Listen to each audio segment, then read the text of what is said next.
Hey, what's going on people? It's SGZ here from the SpartanGameZone, and guess what? Borderlands 2 is 10 today. Yeah, I know, it's crazy.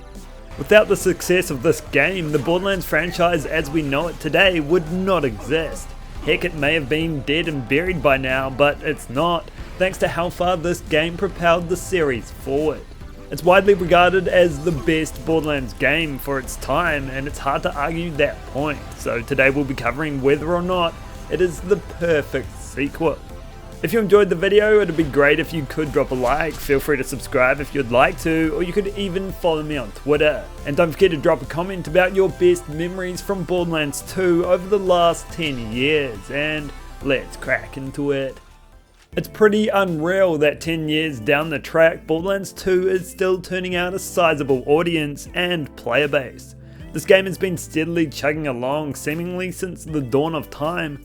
But why? Why is that? Well, for a start, the game has to be good. The Borderlands franchise owes a lot to this game. Borderlands 2 was a diamond in the rough. No one expected the sequel to Borderlands to be as good as it was. It's not like the original game didn't promise something special, but it didn't have the right, in all fairness, to be as good as it was. It did what every good sequel does, improve the game in each and every way. Just look at Dark Souls 2, no wait, that's a bad example. Bloodborne 2, no wait, the original isn't even on PC and that doesn't exist. Either way, it took the ideas of the original and advanced them to new heights, expanding the formula with more detailed skill trees and impactful action skills. Its 6 Vault Hunters would become integral pieces of the franchise, and the original 4 Vault Hunters were brought up to that level as well. The UI received a massive overhaul, looting and shooting became much more refined, but the real kicker was the story. The story had no right being as good as it was. Now, most of you might not play games for the story, which is fair, looter shooters especially aren't renowned for it, but everyone can appreciate a good storyline, and Borderlands 2 had a great one. On the flip side, a bad story stands out too. It was a story that pulled you in, you felt like a Vault Hunter, like you had a purpose, and with the original characters guiding you along the way, everything meant more. Because that connection was already there and grew stronger across the course of the campaign, each event hit harder and had a bigger impact than they had ever had before or since. I guess what I'm saying is it was memorable, and I'm sure there's a few moments that stick out for you. I can certainly think of some. Borderlands 2 was the perfect place to develop characters, the world, and the lore, which it did at every opportunity. Claptrap, Roland, Lilith, Brick, Mordecai, Tiny Tina, Mr. Torg, Sir Hammerlock. You can't imagine Borderlands as it stands today without those characters, and they were nothing before Borderlands 2. Its main antagonist, Handsome Jack, is seriously well written, a complex villain unlike any other. You could stack him up against any villain across any medium, and he'll still hold his own.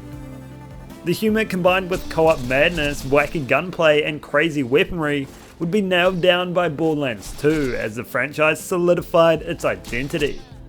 The original Borderlands set the foundation which Borderlands 2 built cities on. It will forever be the heart of the franchise. It was the perfect place for that expansion to happen. Bringing characters back for a sequel has its biggest impact the first time you do it, and Borderlands 2 made it count while introducing many more we had never seen before, which would quickly become fan favourites. Post-launch support featured in Borderlands 1 with 2 story DLCs, but Borderlands 2 brought 4. There's Captain Scarlet and her pirate's booty, the one we don't talk about, Torg's Campaign of Carnage, and Tiny Tina's assault on Dragon's Keep, which flexed the muscles of the game's top tier storytelling and capped off Season 1 with the best DLC in Borderlands history, in my opinion. Each campaign introduced at least one raid boss, which would become an activity cemented as a staple of the series. Its DLCs were connected by a new rarity in Seraph weapons, purchased by spending Seraph crystals at a special vendor, and you could only earn those crystals by defeating raid bosses, of which there are 10 in total. 5 of those are Seraph Guardians, which drop the crystals. The overarching nature of its DLCs was a really great feature and enhanced their replayability even more.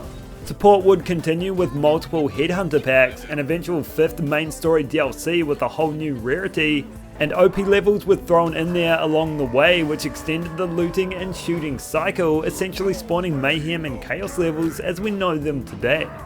Add all these things together and I see the perfect sequel. Of course, everything can be better, especially looking back on it over 10 years, but Borderlands 2 did exactly what was required of it, and has done much more for the series than any subsequent game has done.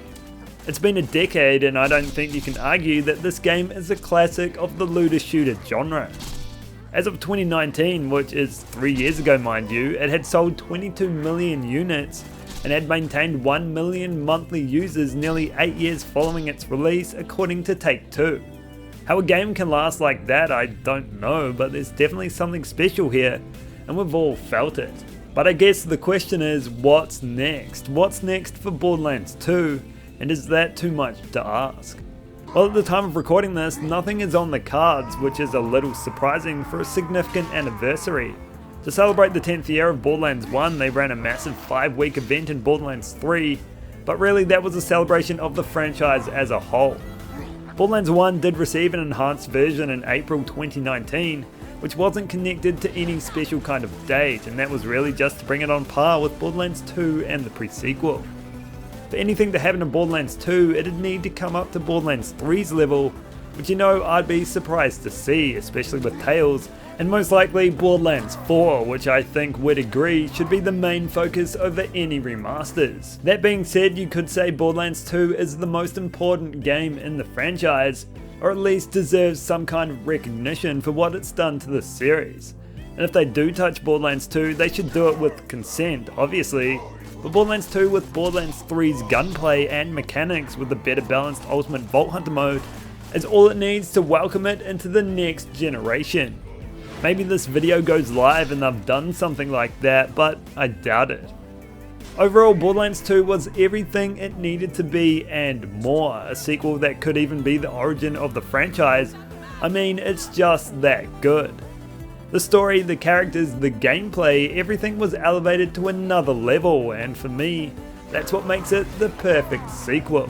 It wasn't afraid to take some risks to reshape what Borderlands as a game stood for, and it ticked all of the boxes along the way.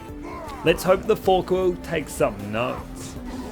So that's all for this video. I hope you enjoyed it and can celebrate Borderlands 2's 10th year anniversary.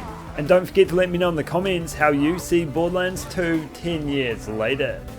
If you did, consider dropping a like or subscribing, and I'll catch you in the next one.